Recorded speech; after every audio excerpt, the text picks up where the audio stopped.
the report, the areas where the government has shown some work.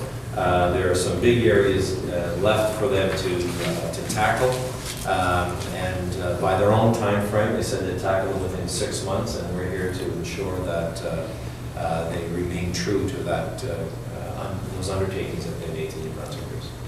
So I'll open the floor up to questions, comments.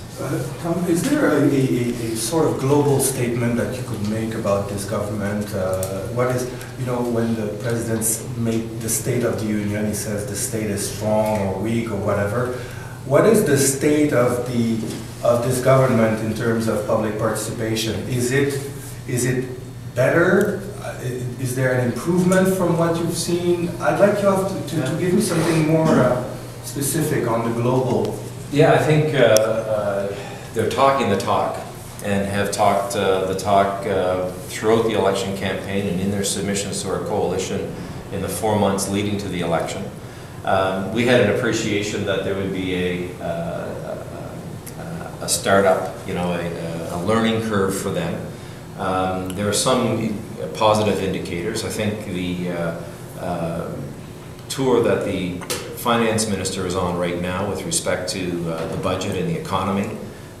When we look back as to how previous governments have promoted these meetings, this government has gone a bit further than past governments to promote these public meetings. So we have to see that as an encouraging sign. But we've also said throughout our work that it's not just for the public to sit back and criticize politicians, that when an opportunity arises that the politician in their area or a provincial leader like the finance minister is in their community, we have an obligation to attend those meetings. And we're encouraging that, it's sort of like that Kevin Costner film, build it and they will come. It's up to the politicians to build the environment and create the meetings to be able to discuss. Overall, it's still very early in the game. They're still talking the talk. The throne speech was laced with public engagement and public consultation language. Now, it's our role to ensure that they, in fact, follow through with that. How do you feel that if the Tories campaigned on no HST hike? There was some musings yesterday about the fact that that could indeed happen, but the Premier today very adamant that unless a majority of New Brunswickers come out and say this is what we want, he's holding the line on a campaign promise apparently, or that appears to be the case. Your thoughts? Well, it's very interesting that this cuts really both ways for politicians. They're being held to a commitment that they made to the electorate.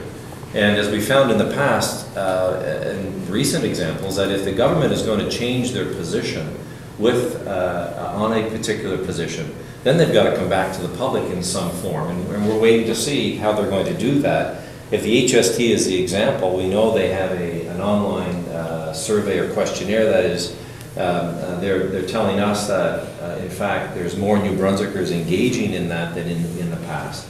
But the government is going to have to come up with a process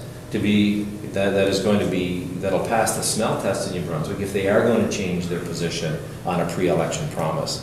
And that's what this whole public participation exercise really is about. Promises and undertakings made by a government before an election and in a 4-year term, things tend to change.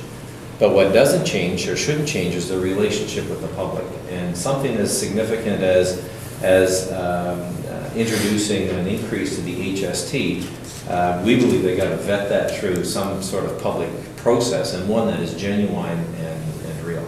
So you're kind of in favor of the fact that Mr. Alwart's saying we're not going to hike the HST unless we hear it from a majority of New Brunswickers. No, that's exactly right. There's been examples in the past where the public were not consulted on significant shifts in the party's position from pre-election to after being elected.